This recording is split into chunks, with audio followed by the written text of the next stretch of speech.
So welcome to this book seminar brought to you by Swedish Society for Philosophical Practice, where Andrea Modesto and me, Mathias Tistelgren, will present the book that we have written. Behind the Tale, Philosophical Analysis of 15 Hans Christian Andersen Stories. So I will just begin by giving you a short information about the organization, SSFP. Then we will tell you a little bit about our book, how we came about to write it, in which way we wrote it. We'll give you a few examples of the interpretations, and then towards the end we'll leave some room for questions if there's something you want to discuss. But first of all, I'll just tell you that the SSFP, Swedish Society for Philosophical Practice, which are the organizers of this event, it is a non-profit, politically and religiously independent organization, and we were founded in 2011. So the purpose of this organization, it is to spread knowledge about and promote the use of philosophy in society, in professional life and in everyday life in Sweden. So the association is aimed at people active in philosophical practice, aspiring practitioners, and the general public. So we promote a few things. We promote that children and young people in school should be given the opportunity to practice their thinking together through investigative philosophical dialogue. And such dialogues are used to unite preschool and school's knowledge and value-based mission. That's one thing. Then we also promote that more people should have the opportunity to reflect on life with a philosophical practitioner at home, at work, and at school. And we also promote that philosophical counseling should be available for patients in healthcare, in crisis, and in rehabilitation, in order to promote existential health. And we also promote that public spaces, such as libraries, museums, and cultural centers, should provide various forms of philosophical conversations, like Café Philos, for instance, where people can meet and reflect together. So this is our objective, this is our goal. And these book seminars, it's a way of trying to promote some philosophical conversations and philosophical interest to people. So to present us a little bit, I am Mathias Tistelgren. I'm a member of SSFP, member of the board, member of the education committee. I'm also a philosophy teacher at high school. I'm a philosophical practitioner. Apart from SSFP, I'm also involved with a friends organization called IPP, where we also give workshops and give trainings, train practitioners, and so on. So I'm very much involved in trying to spread philosophy and philosophical practice to the people. And I live in Sweden. I live in Göteborg. And here we have Andrea as well. If you would like to say a few words about your... Yeah, sure. So, hi everybody. I'm not very good with formal presentation, but I'm gonna try anyway. And I'm a teacher as well. I teach in high school and I teach philosophy and history here in Brescia. Brescia is a city in the north of Italy, by Milan, let's say. Yeah. And I'm also a philosophical practitioner. I belong as well in IPP, the same organization that Matthias is in. And yeah, I think that's the main stuff. Yeah. Yeah. So Andrea and me, we wrote this book together. And how did it start? Why did we write it?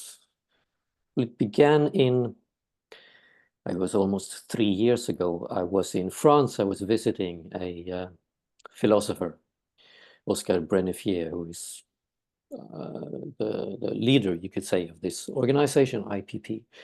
we were talking about a phenomenon, something we can call the ugly duckling syndrome, of course, based on the story of the ugly duckling. And how this would manifest itself is that you would feel, like an outsider. You don't really belong in whatever community you're in, organization, society, whatever. You think there is something you're not really fitting in. We were talking about this. And then he suggested to me, why don't you write something about it? Because he had written a book himself about Russian folk tales. And he told me, well, write something about the ugly duckling, write something about Hans Christian Andersen's stories. He was Danish, you're Swedish, it's the same culture, you can do something about it. I thought it was a good idea as I started to write very slowly to begin with. Took me a long time, or I wasn't very diligent maybe. So it took me maybe half a year to write just about this story. And then I talked to him again and he scolded me. He said, well, you have to, come on, you can't be so slow, pick up the pace. You have to make a schedule, something, decide which stories you're going to write about, decide how many weeks you're going to spend on each story. So I did it, and I continued to write a bit. And during that summer of 2022, me and Andrea, I talked to him about it. Of course, he knew that I was writing it. And we came up with the idea that maybe we should write it together. It could be a good idea. So we chose a number of tales. We chose 15 different tales. And we decided, okay, we're going to work with these tales. And we divided the work between us. So we each wrote about half the text for each tale. So we picked a tale and we picked a few concepts for each tale. And Andrea will tell you a little bit later how we work with the conceptual analysis. And we divided the concepts between us. We wrote, we sent the text to each other. We read each other's texts. Once a week, we met on Zoom and we discussed it so we could give each other some criticism. And criticism, not in the sense that you complain, but that you give each other feedback and you suggest changes, additions, remove unnecessary things, whatever. So it was very useful to have another set of eyes to look at your text, to help you see the problems with your text, help you develop your ideas. And when we started, it went quite quick. So I think we started in August, and around Christmas, something like that, we were finished with the whole thing, with the whole book. And then, of course, we had to find a publisher and get it published, and then all of that work took a long time. So this year, this spring, I think might have been May, something like that, the book was published finally. So we found an Italian publisher.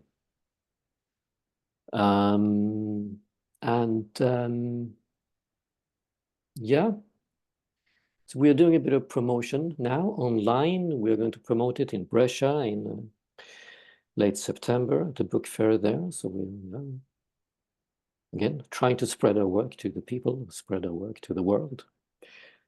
And we think that we found a rather nice way of writing this, a rather nice way of interpreting tales.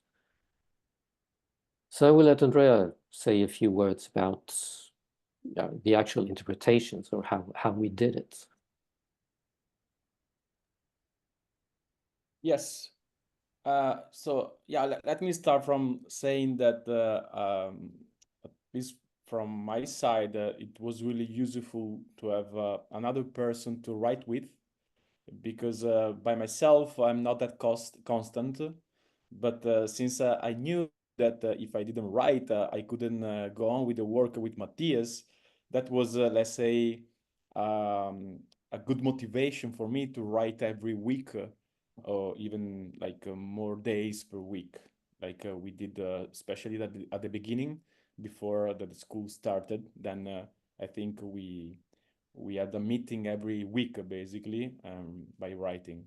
But yes, let me explain a bit what we have done, how we organize ourselves. So basically, we once we read the tale, we propose different concepts. What is a concept? A concept is a main idea that capture an essential part of the tale.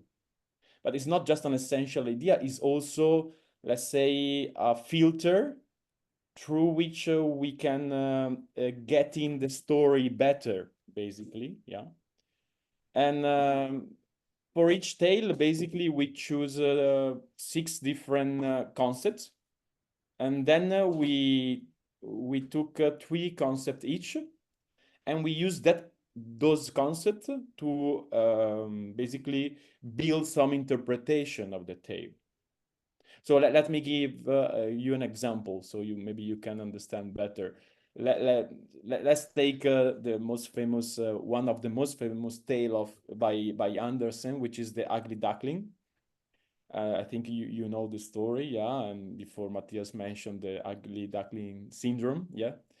And so basically, we came up with different concepts, like for example, belonging, or like for example, conformity, or other concepts like identity, loneliness, and I think you brought up a xenophobia as well as a concept.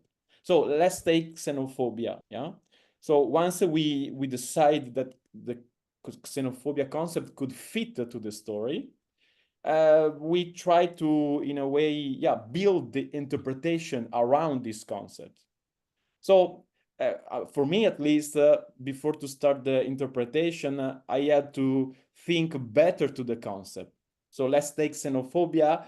I had to go to the etymology and to understand better what xenophobia mean. I knew already a bit, but then if you do a research, you discover that xenos means stranger and phobia means fear. So xenophobia is the fear of stranger. And then you start to think about this idea, and then you start to try to let's say, find the link with the story. And by the way, the stranger is a really interesting idea because it's related to the idea of unknown. What is stranger is something that we don't know, basically, but also is related to something that is a foreigner. It comes from outside, is an outsider in a way, from our community, yeah. And also is related to the idea of strange. And usually what is different and what is not normal for us, we call it strange. So strange and stranger are related each other. Is someone that doesn't belong to our place, yeah. And so you start thinking to this concept, and you start to see more the connection with the story, yeah. For example, in the story, there is this community of ducks that, since this animal is different, it is perceived as a stranger, and you can see all the different reaction of the ducks that usually are, let's say, aggressive. And at one point they push him to go away, basically, yeah. So they discriminate, they make fun of him, and just because he's different, yeah. And that's where it comes from the ugly duckling syndrome, yeah. You don't feel you belong to the place where you live, basically, yeah. And by the way, it's interesting that even the name of the story is really important, connected to the idea of xenophobia, because the ugly duckling is, if you think, it is an expression of the incapacity of the ducks to understand the difference of this animal, yeah. Because it's not an ugly duckling, it's a little swan, yeah.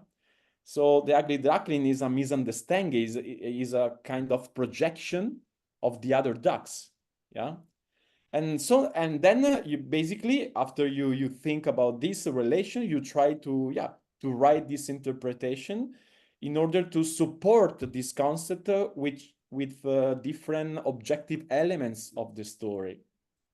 And for me, it was really interesting because by analyzing the story and by offering the interpretation, I could think about this phenomenon of xenophobia in my life or in my experience as well. So, for example, I don't know in Sweden, but in Italy, xenophobia is quite spread. And not just against, let's say, foreigners or immigrants, but also towards, let's say, foreign elements of different culture. Especially, this is really spread in older generation. I don't know in Sweden, but for example, in Italy, there are a lot of old people that complain that that we tend to use too many English words when we speak Italian. Yeah, in a way, it's a form of xenophobia, if you think. Yeah, because they, for example, we say meeting. Yeah. But they complain that you shouldn't say meeting. You should say riunione, which is the Italian way to say meeting. And we have a lot of stuff like that. So for me, it was an opportunity to enter in the story, but at the same time to analyze a phenomenon that was part of my story, my experience as well. So that this is a bit the idea basically, and I will add just one little element, and then yeah, I give you the word, Matthias, that the interpretation doesn't, I mean, must not be objective. There is no the absolute objective interpretation. Every interpretation implies a certain quantity of subjectivity. Yeah. So without subjectivity, there is no interpretation. What is important is that the subjectivity is able to be supported by some objective elements of the story. So that's why we can say that there are different interpretations that they make sense at the same time. Yeah. And of course, if the interpretation is too far from the story, there is a problem. Or if the interpretation doesn't have anything to do with the story, there is another problem called the misunderstanding, for example. So that's why it was useful for me and for Matthias to criticize each other, because when you write, sometimes you are emotionally involved and you don't see some problems, but from outside it's easier to see. So that's a bit the idea of what we have been done in this basically 4 or 5 months. We been writing together. Yeah. It's very true that the interpretation is always subjective. And there is never a right interpretation. It's one that can make more sense or less sense. And an interpretation is always a kind of betrayal of the text because you're not completely true to the text. When you interpret, you always add something. You add something which isn't, at least which isn't explicitly there in the text. So I don't know if Anderson would have agreed with our interpretations, maybe not, but it doesn't really matter if he would have agreed or not. I take consolation in, if you're familiar with Plato's The Apology of Socrates. Socrates talks about when he went to the market square and he talked to the poets about their poetry, and he realized that the people who know the least about the poetry are the poets themselves. They have no idea what they are writing about. So it's better if other people interpret it because they have a clearer view of it. But one of the concepts we used, we'll tell you a little bit about, is when we worked with the Princess on the P, Princess på ärten. Sure, I think you're familiar with the story. And like Andrea said, we come up with 6 different concepts. One of the concepts we came up with was victimhood.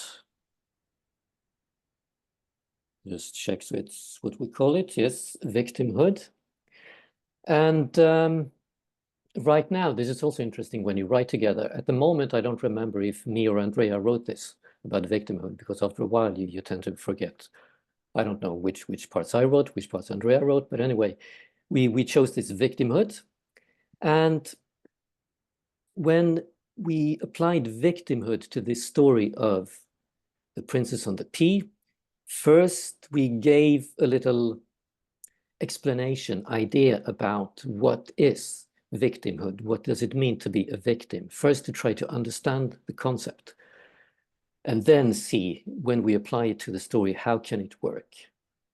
And then what we said, what we wrote about victimhood in short, was that when you're a victim, you are at the mercy of circumstances. Right? You're not autonomous, you're heteronomous. Because you're not, let's say, you're not in the driving seat, you're not steering, you're not guiding your own life. You're yourself being guided by external forces. You're being controlled by the circumstances. So if you are not a victim, if you're more autonomous, you have the possibility to transcend the circumstances. Because things will always happen to you, obviously. You will always be, you know, in a certain way. Okay, it's not absolute. There are no people who are absolutely not victims. There are no people who are absolutely victims, but it's a matter of degree. And things will always happen to you. And in a sense, we're all victim of circumstances. But the thing is, how do you relate to these circumstances?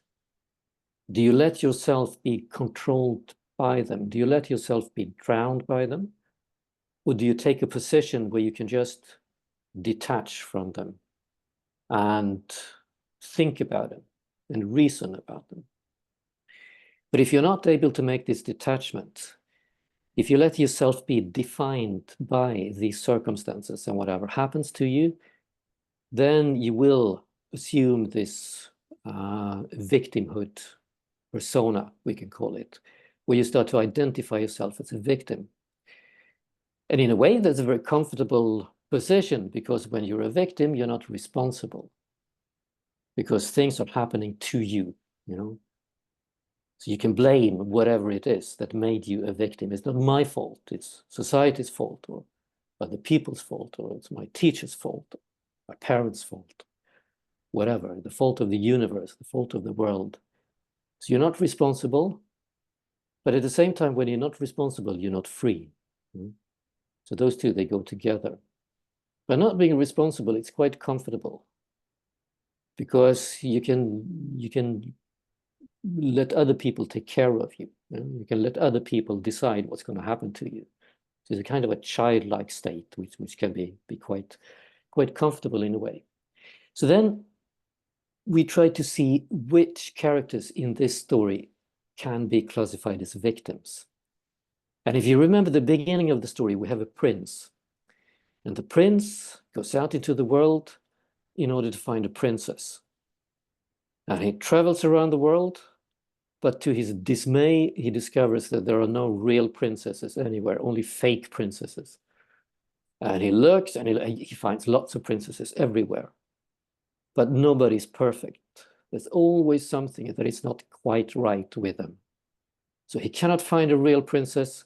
So eventually he goes back home to his mom and dad and complains, there are no real princesses anywhere. So he leaves this to his mother to solve the problem. Here he had a chance, and he was on his way to, you know, he's becoming a man, a grown man, going out into the world, making a life of his own. But since he cannot find a real princess, he goes back home and becomes a child again and tells his mother, there are no real princesses. So she has to fix the problem for him. So in that sense, he's a victim. If he had more autonomy, he could just have looked at all these princesses and decide that fake, real, doesn't matter. I mean, what is a real princess anyway? What is a fake princess anyway? Nobody's perfect. So he had this idea in his mind that there are such a thing as real princesses. And if I cannot find one, I cannot marry.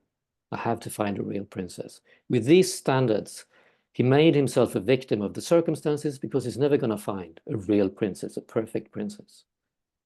So he will remain in this victim state, where the circumstances of only being fake princesses will define who he is. And he will be an unmarried prince in this case. So he couldn't transcend these ideas, whether they were given to him by family, society, culture, whatever. So he was stuck with these ideas that I have to find a certain kind of princess.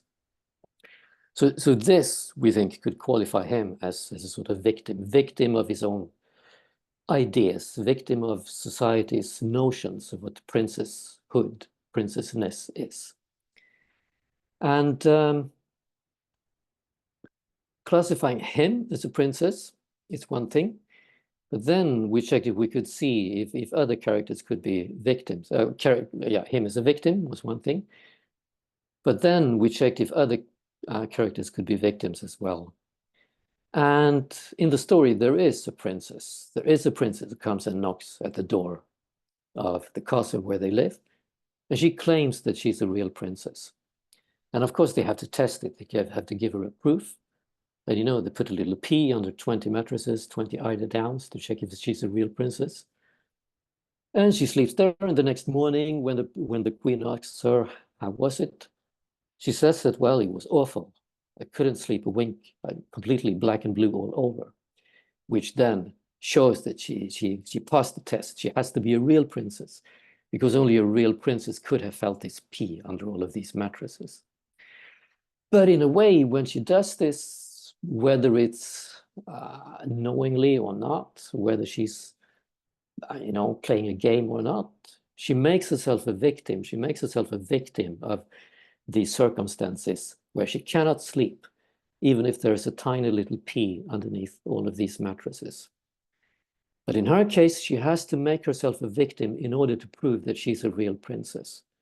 So to be a princess as well is to be a sort of a victim of the circumstances.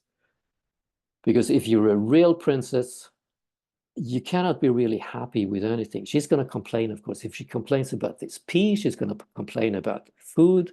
She's going to complain about the lodging. She's going to complain about a boring husband. She's going to complain about people of the city, whatever, because that will show that she's a real princess. And also, it's a notion we have, if someone says she's a real princess, or it can be any gender, it can be man as well, it can be a real princess. Okay, it's, they complain about the tiniest little things. So it's quite paradoxical. In order to reach this state of princessness, she has to make herself a victim. She has to construct this gilded cage for herself that she now has to live in. So then we could claim that also the princess in this story is a victim. And then I think it's interesting to like Andrea said, you can see your own life reflected through this prism of the concept. And I think we can also see society reflected through this concept. And you can think about the royal houses today and how they function, and who plays the part of being a real victim, who plays the part of who plays the part of being a real princess, who refuses to play the part that they have been assigned, who assumes this role, makes themselves a victim, who are able to transcend it. If you're a Norwegian princess, I don't know if Andrea is familiar with it, but right now there's a big hubbub in Norway. There's a princess, she's marrying a shaman. It's a big scandal, everything. But I was thinking as well, the British royal house, you have this Prince Harry. He didn't want to be a prince. So he just complains about everyone, how mean they are, how terrible his family is. He flees to America, he marries an actress, he makes a deal with Netflix, he's interviewed by Oprah Winfrey, complaining about how terrible everything is. But at the same time, of course, he doesn't want to leave it. He wants to have the privileges of being a prince at the same time. So he wants to have a foot in each camp. So here you can see as well, did he manage to escape his victimhood? Why, not really. He could have transcended it by just, going to America, living his life. But he maintains with this idea, but I am really a prince, so I need to maintain a sort of princeness in my life. So as well, you can see this victimization of himself in this case. So these concepts that we used, we used them to interpret the story. We used them to try to see things that were not so clear before in the story. But then when you read the text, when you apply the concepts, when you think about it, you also see yourself and you also see society reflected through this. And I think it's been a great help to interpret the stories like this, because it gives another layer, not just to the story, but to, anything you can find that is related to it. So that was the victimhood concept for the Princess on the Pea. So do you have another example you would like to mention, Andrea? Or shall I take another one? Yeah, more than an example, I would like to say something more about the writing, let's say, exercise we have been doing together. Yeah. Because in a way, I had the impression that writing was basically a form of dialogue, a dialogue with the story, a dialogue with Mathias, since we have been working together, and a dialogue with myself as well. And by writing more and more, I could also see, or let's say, all my weak points, all my fragilities when I write. All my fears are involved in the process. In a way, in order to write, I need to face those fears, and I need to find a way to overcome them. For example, my desire for perfectionism, which of course produced the fear of not to be good enough, for example, yeah. Or for example, the fear of nothingness. Sometimes I start writing and I stop because I don't have a new ideas. So that moment is terrible because I feel empty and I feel I feel alone at the same time.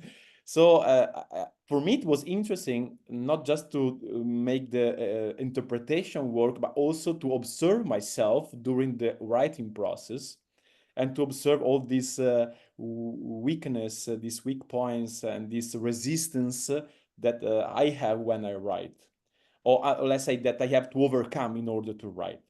And I have the impression, since I push students to write, and that I think the resistance is not just mine. Maybe some people are more some resistance than others, but I have the impression that these resistance are implied basically for anybody. Yeah, but of course, the more you write, the more you train, the more you are ready to overcome them. So now I still have those fears, but I feel stronger than before. So for example, now I write also by myself, yeah, and I keep writing with Mathias, but in a way now I feel stronger, and I feel that I can face those fears even without this external motivation which is writing with Mathias. So I think this is really interesting. I don't know what you think about it. Yeah. Yeah, and I think this way of finding a structure like we had now, where we had 6 concepts for each story, it also helps you to get over your inhibitions or your block of what am I going to write, because you have a clear structure, you have a concept, and you use the concept. I don't know about the readers, but I imagine it could be also helpful in a way to have this structure, that you have a story, you read the story, or you're familiar with the story, and then you see 6 different concepts. And okay, the story now is going to be analyzed through 6 different prisms. Like we're going to see alienation. What can that say about the ugly duckling? Xenophobia. What can it say about the ugly duckling? Belonging. What can it say about the ugly duckling? And then you have not just, any interpretation, but you have a clear focus. Like now we're going to read the story through this lens, and see what does it reveal to us. And of course, you can have the same scene in a story, and you can interpret it in different ways because you apply different concepts to it. You can have one scene, and you can use loneliness to interpret this scene. Then you can have the same scene and you can use xenophobia to interpret the same scene. So it gives you something new, it reveals something new. And then, of course, we didn't relate our interpretations so much to, let's say, biographical background. Sometimes we did it, but we didn't include so much of Andersen's history, his biography, only when we felt it was necessary. But we tried to relate quite a bit to other philosophers who also dealt with the same concept. And of course, if you read the book, you will see our favorites. I think Hegel will show up quite a lot, Plato, so Kant, some other favorites of ours, which was also helpful. So when we deal with a concept and you're reminded, yeah, well, Plato had something to say about this, and you go and check Plato and you say, okay, this is useful. So you bring in Plato, and then Plato will help you with interpretation as well. So that will be a second lens that you can see it through. We have some or concepts in general, and you remember, yeah, Kant said something interesting about concepts. That, you know, intuitions without concepts, they are blind. So concepts, they help you see. So you have an idea, you have an intuition, but before you have conceptualized it, you don't really know what it is. The concept really works as a lens through which you can see things clearly. I think the structure helped us a lot in our interpretations. And hopefully it can give something to the reader as well, to have this clear structure.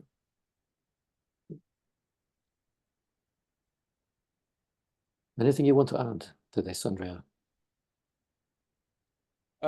Yeah, just one idea that I found interesting, which is the idea that in a way I noticed that sometimes when we do something, we are too, let's say, focused on the results, yeah. And this is in a way create a very high pressure on ourselves, and this pressure is often the cause why we drop doing something, yeah. And it was the case for me with the writing as well, yeah.